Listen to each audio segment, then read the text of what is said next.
August 1920. Even Milo had liked the annual cricket match between Downton Village and the house. It was a sunny day, and the men were wearing their whites as they walked up the lane to Downton Abbey. Milo followed, and was greeted with a smile from old Mr. Melsley. "Just twist the bat, and push," Melsley showed her. Deceptively simple. Milo nodded, and Melsley smiled, guessing he understood the reason for her quietness. "I am sorry your Ernest isn't here to help us." "I am, too," she replied, her eye drawn to the wayside flowers that were still trying their luck before they were overgrown and autumn had arrived. "And who are you supporting, now you're here?" "Both," Milo told him. "Both for Ernest, and for where I work," she explained. Mr. Melsley shook his head in disbelief. To be honest, she was more interested in watching the others having fun that day, whether house or village. It always made her feel calmer.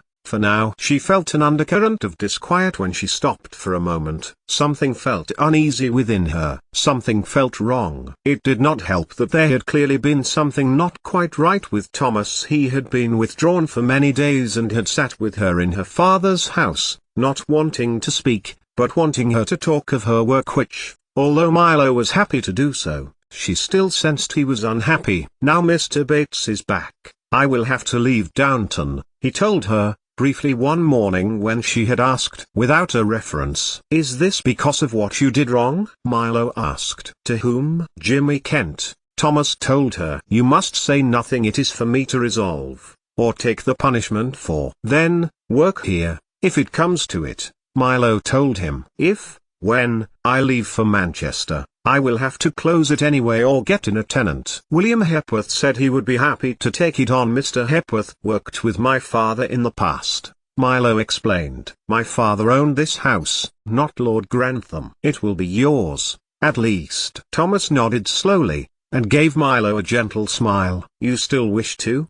he asked. "You ask me that every day," Milo told him. "And yes, I do." "What arrangements have you made?" "I have applied to Edinburgh for a license. Mr. Crawley has said there is no reason we cannot marry there, and it will be quicker for you. Your money, assets, property will become mine, and he has prepared the paperwork so that immediately after they become mine, they will become yours again." A wedding gift. And that was good, Milo thought, for it to work out like that. But what had she to give to Thomas as a wedding gift? She had one idea. But, as yet, it was only an idea. The high summer heat was beginning to build now, and Milo, the only person not dressed in white, knew she must see out the match in the shade. She hated the sun, and the heat had made her uncomfortable, but she knew that there would be marquees. No one would want much from her today. "What is that all about?" she heard Alfred ask Jimmy when two policemen arrived to speak to him at the match. "About what I reported, about Barrow," Alfred told him, grimly. Milo had managed to find a quiet place at the back of the home marquee, and must have been forgotten about as the day had worn on. "About him ... kissing you." "You did what?" Jimmy shouted back, grabbing Alfred by his cricket jumper. But the altercation did not last very long, for his lordship was crossing the field and had beckoned Alfred to him, before imparting a few words near his ear. "Miss Ashby," Jimmy said, when he turned, and saw her standing behind him. "I didn't see you there." "If he was kissing you, it was because he has lost his love," Milo told him. "I am sorry you do not like him." Not knowing what to say to the strange girl, Jimmy said nothing and ducked put under the awning, giving her an uncertain look over his shoulder once more. Milo watched. Then, as Lord Grantham called him over and was speaking to him and Alfred, looking between both of them with a big swing of his head, as if trying to impress something serious onto both of them. "You came?" Thomas's voice came by her ear. "I didn't think you would." "Yes," Milo agreed, at the self-evidence. She was there, watching the cricket match. "You played well, as usual." Milo held out her hands, and in them was a letter. "This is for you, or, well, it will be," Milo told him. "I don't need anything from you, Milo," Thomas told her. "Ernest's patent," she continued, as if not hearing him. Thomas stopped, and took the notice. It had been approved by the Patent Office. At the bottom of the letter there was already an interested party. "The Marconi Company?" Thomas laughed. "They want your invention? Ernest's invention, she told him, but Thomas pushed the notice back into her hands. Yours. You developed this, in Ireland, with your cousin's idea and your hard work. When will you go to have it settled? Tomorrow, Milo told him. And I want it to be yours. As a wedding gift. He looked away. No, she told Thomas, boldly. We are to be married. There are many reasons for it, and we have ours. I want to do this for you. She understood his transgression now, but did he really believe that she did not understand that he loved Ernest, and Ernest loved him? It didn't matter that one of them was not a woman, like it didn't matter that she was going to be married to a man who only liked men. She would be without the baggage of being tied to a home, to children. She could, at the university, live and work freely, as men worked and lived freely by being married. And Thomas could have some security. Thank you, he said to Milo, and bent to kiss her on the cheek. That you have thought to do this for me is an honor and a privilege. 88,888,888 married. Mrs. Crawley got to her feet when her son told her what Thomas Barrow had asked him. That young girl. And you know of the accusation against him? I do, Matthew nodded. They seem happy, though. Content in one another's company. Settled. Settled is a word that worries me, Isabel Crawley replied. How old is she? 17, Barrow says. 17,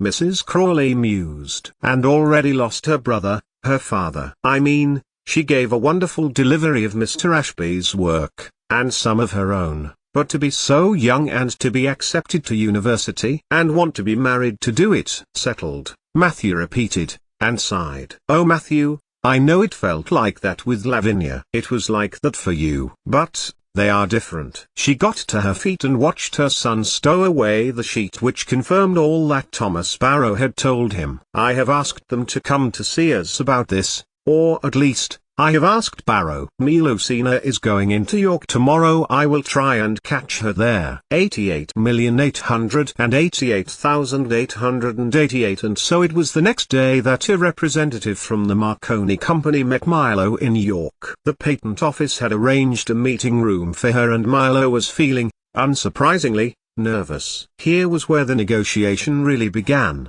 Mr. Heath, the secretary at the office, had told Milo. Here was where you negotiated what the interest was worth to you from the interested party. She had not told Thomas that she was having to do this. He would undoubtedly have wanted to come with her, and she was always deeply grateful. But this time, it was something Milo knew she had to do for herself. So her nerves were soothed somewhat when, almost as soon as the large oak door closed behind her and opened again, in walked someone she knew. Jessica Jameson, daughter of Elizabeth Jameson, her mother's sister. She was Milo's cousin, and laughed when Milo called her Jameson. Melusina.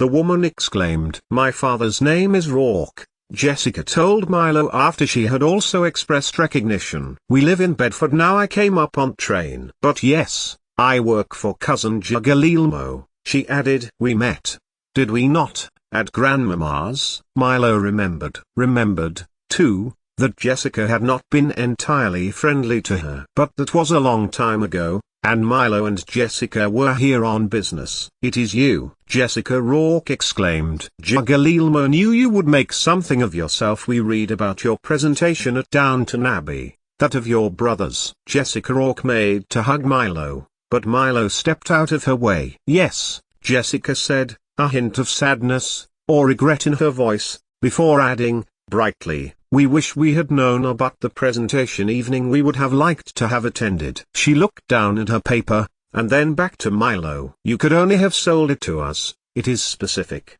and we do not have a patent for it, Jessica told her. Not necessarily, Milo told her. A man in New York also showed interest. And she showed Jessica the letter that Heath had given to her moments before she stepped into the meeting room. Nikola Tesla?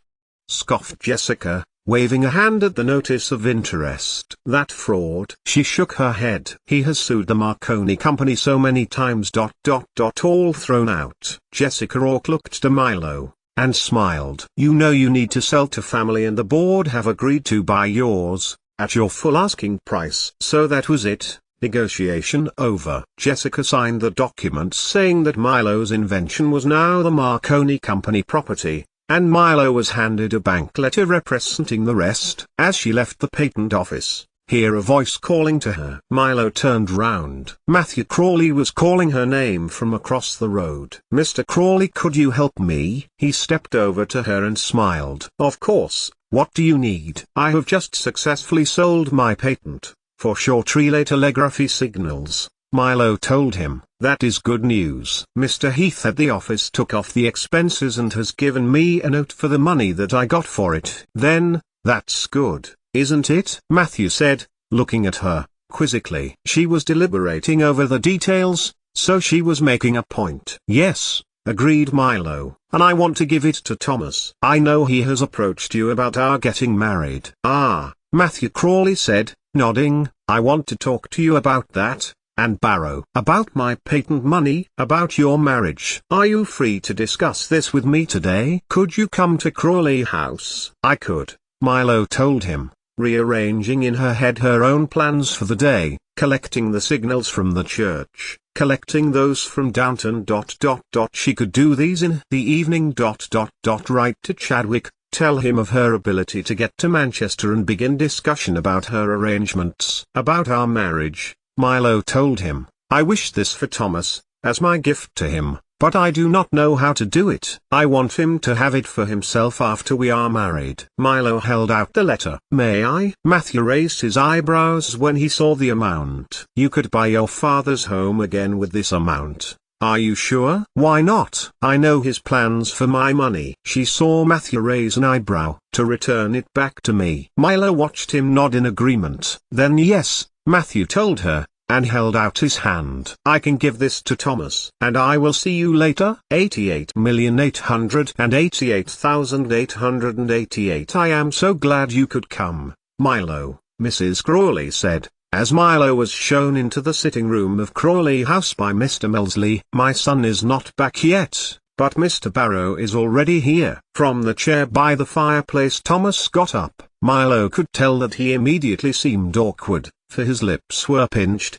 and he kept looking from her. "Thomas," she said, taking a few steps towards him, and held out a hand to him. His face changed, and the worry seemed to leave his face. "Milo," he replied, drew her a little closer, as Mrs. Crawley said, "Shall I ring for some tea?" "Thank you, Mrs. Crawley," Thomas replied, then glanced down to Milo. "I have wedding license I sent off for it, and it has come back from the office in Edinburgh that Mr. Crawley knows." "That's good," Milo nodded, and looked across to Mrs. Crawley. "He won't be long," Mrs. Crawley assured her. "I just saw him in York. He gave me a lift to the train." "Yes," Mrs. Crawley agreed. "He said he had to go to Horton to get something." Her eyes drifted to Thomas, though Milo did not notice the subtlety. "Is there a problem?" She looked to Thomas, and then to Isabel Crawley. "Is there a problem with getting married, Thomas?" Milo clarified,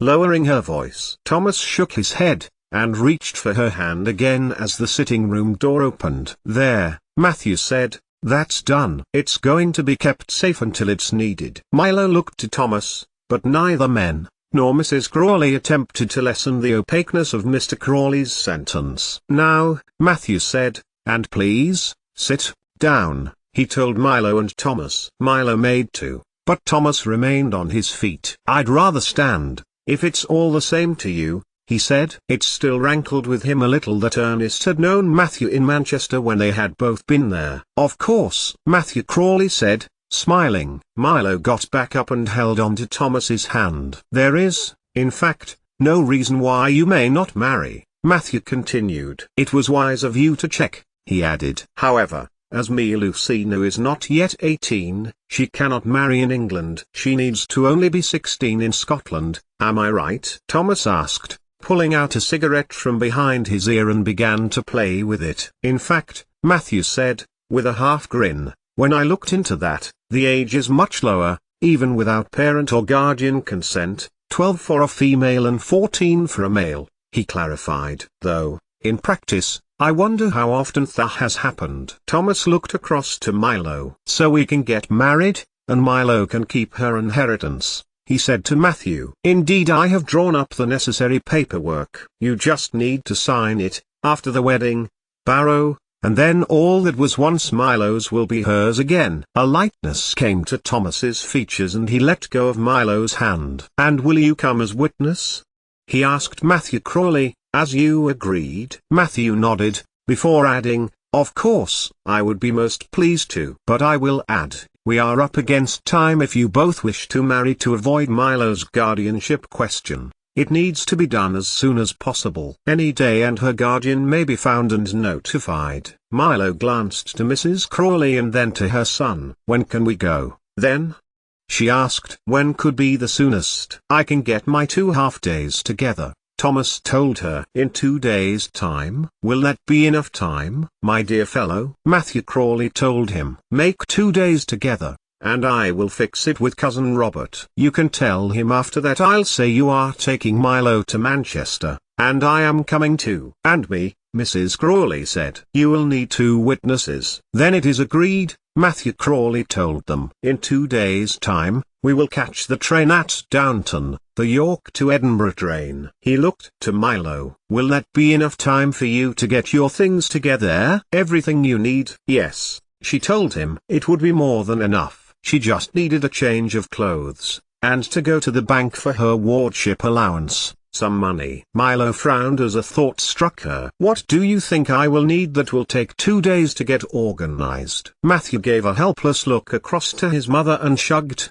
"Barrow," Matthew said, gesturing to the door. "Come to my office, so we can talk further. Then Milo can speak to Mother." The door closed, and Thomas followed Mr. Crawley down the hall and along into a room about the same size as the sitting room, with matching curtains and carpet. A large teak desk sat in the center and Matthew invited him to sit down. "Your cousin is skilled," Matthew Crawley told Thomas, handing him back the letter that Fred Bonner had drawn up for him. "He has the measure of the situation entirely. You needn't have come to me." Thomas looked from the letter to Matthew Crawley, and then placed it back into his pocket. "Mr. Crawley," Thomas began, "I asked for you to verify these because I wanted there to be no misunderstanding, no loophole, nothing overlooked. When me Lucina is my wife, these, her father's property, assets, money, business, I need to be assured are hers in her own right. And they are. Barrow, they are," he told him. "I have taken the liberty of ghosting the legality of it all, checking every facet and drawing up my own document." From a leather folder Matthew drew out a fine sheet of bond paper onto which he had handwritten the same information. "It has my law number at the bottom." "So, you are happy it is verified?" Thomas looked over the letter again. "I am." "And this," Matthew produced a second sheet, "is a document which I will keep for now, and you will next see in Edinburgh." He handed it over to Thomas. "It details the transfer-in-law of your property across to Milo when you marry. I will verify I have seen the wedding certificate and send this to be lodged in probate. When Milo is 21 she will receive it back with the deeds." "That all sounds very good, Mr. Crawley," Thomas told him. "But, how much is this going to cost? And can I, perhaps, pay you these fees?" But Matthew held up a hand. "I will take costs from the estate," Matthew said, "and it will be modest, I assure you. I will take no profit. Consider it a wedding gift." Thomas looked down, and then to the door, before back to the table and the transfer document. "That is very good of you," Thomas conceded. "Milo will be grateful, when I tell her." "Tush," Matthew chided. "You should be lauded for your selflessness. Milo is different, and as such is difficult to manage, I should think." "Not to me," Thomas told him. "She has always been the sweetest, kindest, most generous person I have ever known. Generosity in spirit. Kindness even to people who don't deserve her kindness." "One thing, I must ask you," Matthew asked, bringing in the transfer document back to the wallet. "Have you told her about the I tried?" Thomas admitted. "But she seemed to know." "Her brother, Mr. Crawley. I loved him above everyone else in the world. It mattered not, he was a man, he might have been a woman. Milo knew, she knows my love for Ernest, and she accepts it." "I have left my mother to ask her," Matthew admitted. Thomas nodded. "Of course, sensible. he added. He watched Mr. Crawley cross to a Brierley glass decanter and pull off the stopper. While we wait for Mother and Milo, would you join me in a single malt in honor of our destination on Thursday? 88,888,888. What do you mean? What would take 2 days to pack? Mrs. Crawley asked Milo. A bride getting ready for her wedding? I can think of a change of clothes, perhaps some money. Mrs. Crawley's eyes opened wider and she crossed to the table by the door, pouring out the tea. Milo, she told her, brides normally have a wedding dress, at least. White has been popular for nearly a century. And new shoes, veil, flowers. A ring? Has Thomas even mentioned a ring? I don't have any of that, Milo told Mrs. Crawley. I have a change of clothes. We are back in a day. Are we not? I will take some money. Isabel Crawley sighed. You are at least staying the night at a hotel, or back at your father's house. Why should we? Milo asked her. How do you suppose the next day will be? Isabel tried a different angle. Together, and then going back to your positions? Is Thomas going to be moving into your father's house? Milo looked at her blankly. Thomas will go back to his room at the Downton servants' rooms, Milo told her. I will stay at my house or in the generator room. Eventually, I suppose, I will go to Manchester, for that is the point of us marrying, Mrs. Crawley. All right, Milo, Mrs. Crawley attempted. I am going to assume that Thomas has told you something that means that you have, rightly, concluded that you will carry on as you were. Milo smiled. Things started to make sense now. He has, Mrs. Crawley, Milo confided, so you do not need to tell me how a man and a woman behave together when they are married. Oh, good, thought Mrs. Crawley, for it will be of no practical use. Oh, really? Mrs. Crawley's thoughts told her. Let me find the words so they are suitable for you, she added, and looked at the woman seriously. If my brother had been a woman, and Thomas a man, or the other way round, they might have wed, for they loved one another as much as anyone. Milo looked away. She could feel tears behind her eyes, threatening to breach the dam. The door opened, and in stepped Matthew and Thomas. He saw her eyes reddening and made to step towards her, but Matthew put a hand out to stop him. When Ernest died, I saw part of my friend die. Milo looked at Thomas, and saw a glitter from the lights she had installed. March 1916, it had been a little chilly. Mrs. Crawley had offered her tea. Begin in his eyes too. I would make him happy again. I see. Mrs. Crawley's words were cold, remote. Milo picked up on that at once. What is the matter? Milo asked, taking a step towards Mrs. Crawley, but she had folded her arms and turned away from Milo. I do not like the subterfuge. Why? Please tell me, Mrs. Crawley. She turned to Matthew. Mr. Crawley, is what we are doing wrong? It is not wrong, me Lucina, Matthew assured her. But his mother turned back, angry now. But you do not love him? You? She demanded. I love him, Milo told her, and Matthew Crawley. In my way. And do not people wed who have never even met before? She fought back the sobs. I am different, I know that. But I know my mind. I know my heart. We have talked and there is nothing that is improper about this, Milo. But Thomas could not finish for he began to cry. He turned from them, arm across his face as he faced the sitting room wall. There, dear chap, Matthew soothed, clapping his hand several times, slowly, on Thomas's shoulder. Take your time. If I could be other than I am, Thomas said, as he at last moved his arm. If I were right to want. He stopped, his shoulders heaving from tears. Milo crossed the carpet to him, throwing her arms around him, as she always used to. This way, he can continue in the house, Milo explained, as Thomas's tears ebbed. He will have security with me should things turn against him. Thomas turned, and took Milo's hands, and they stood together. I ask you, will you do this for us? Witness for us, Mr. Crawley. Milo looked at Isabel Crawley. Mrs. Crawley. We will, they both assured her. And they went over the plan one more time. 88,888,888. But Milo could not go directly from her house in Downton village to the railway station on the morning of the last Thursday of August. The train they had been planning to catch had been diverted and they would have to go to Ripon. Milo walked from the village to the house very early in the morning only to find this out. "Aren't you meant to be in Manchester?" Daisy asked her. Mr. Barrow left at the crack of dawn. He didn't even have time to tell Alfred off for forgetting to buff his lordship's shoes. Manchester, Milo thought. She would be late for her own wedding. They would surely have got the train beyond Downton, which would be the York-Edinburgh one, at Pickering. She knew there was a tradition for brides to be late to their weddings,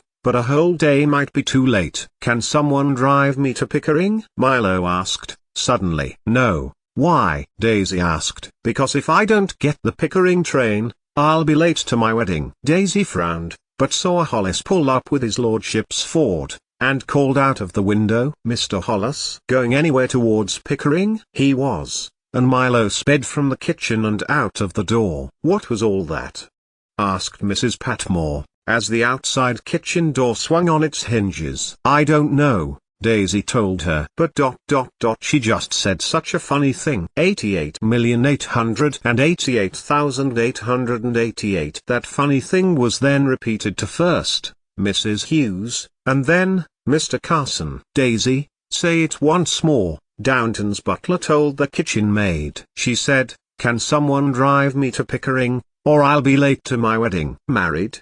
echoed Mrs. Hughes. Who on earth could she be marrying? More to the point, how? Mr. Carson voiced. "She is not old enough, she needs a guardian, which is not settled." But Mrs. Hughes knew how. Of course she did. She had nearly done it herself, hadn't she? "Scotland, Mr. Carson," Mrs. Hughes told him, firmly. No guardian, no parent needed to give permission, she told him. "Really? That sounds like an arrangement designed for chaos," he told Mrs. Hughes. He got to his feet. "Where are you going?" "To tell his lordship," he said. "Why?" "Because," Carson sighed, "until a guardian is found, she has no one else. Lord Grantham sponsors her, for her work, and that gives him some sort of guardianship, in the absence of a legal one." He stopped and looked away, then looked between Mrs. Hughes and Daisy. "Pickering?"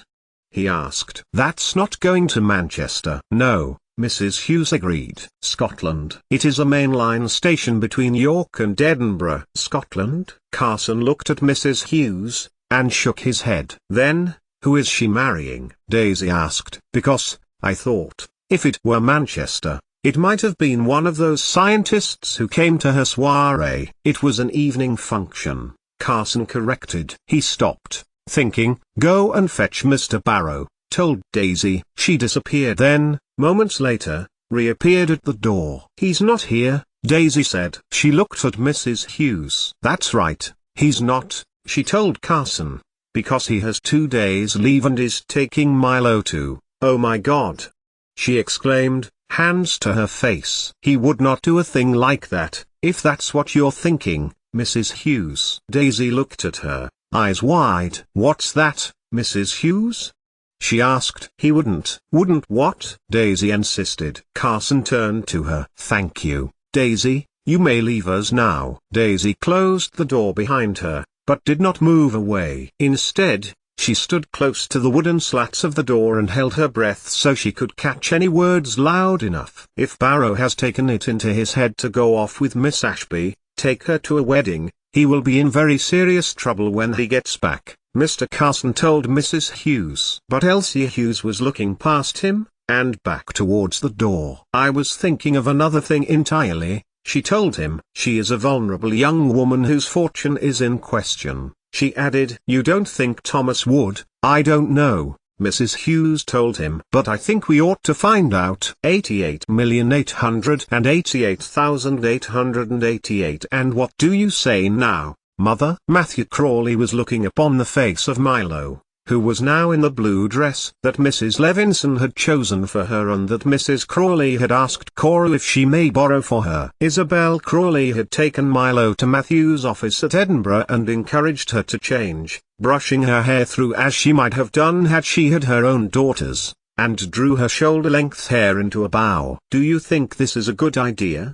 she asked her son as Thomas Barrow, always immaculately dressed, crossed to Milo and offered her his hand. "It's not for us to say," he said to her. "But I will say one thing, when I see them, knowing what they have told us, I do not see two individuals settling for something convenient." Mrs. Crawley looked to her son. With one complimenting the other, she replied, "There is a love that is different for them," and then looked to the right as tall, thin, black-headed man strode over to Milo and Thomas. "I would say they're like two halves of one being," Mrs. Crawley told her son Chadwick. It was Milo who had greeted the man, and Matthew told his mother that it was Dr. Chadwick, who had worked with Milo's brother, and they watched as Thomas brought out an ivory-colored silken box and opened it. "May I help you with that, Milo?" Mrs. Crawley asked, when she saw that it was a necklace of opals, oval and highly polished. She noticed that Milo was looking at the glimmering stones. "They were my mother's, the only thing I have of hers," Thomas told the diminutive group. "I did not think I would ever give them to a woman who was to be my wife." He looked to James Chadwick. "I got your letter," Chadwick told him, "but I did not think I would make it." But Thomas could not look away from Milo. "Are you ready?" "Yes," she said, and Thomas Barrow pushed open the register office door and offered her his hand. Once they had exchanged vows, and the marriage certificate had been written and witnessed. The registrar handed it to Milo. "May we trespass on your time for a few more minutes?" Matthew Crawley stepped forward and spoke to the thick-set, stoic-faced registrar. He placed his leather folder onto the table before him, his monogrammed writing paper on display with the address of his Edinburgh office in view. The man looked at it and then back to Matthew Crawley for a few minutes. The registrar repeated, and then stepped away. "Do I keep this?" Milo asked Mrs. Crawley. "Indeed," she told her. "You have a new name now, and your certificate shows it." She glanced to Matthew, who had gestured Thomas to the table and offered him the nibbed pen on the registrar's desk. Thomas signed, and made Milo the owner of her father's property, money and assets. "And, this is for you," Matthew Crawley continued, and Mrs. Crawley nodded to her son as he handed Thomas the money that had come from Ernest's patent. "From your wife." Thomas turned to Milo and gave her a look which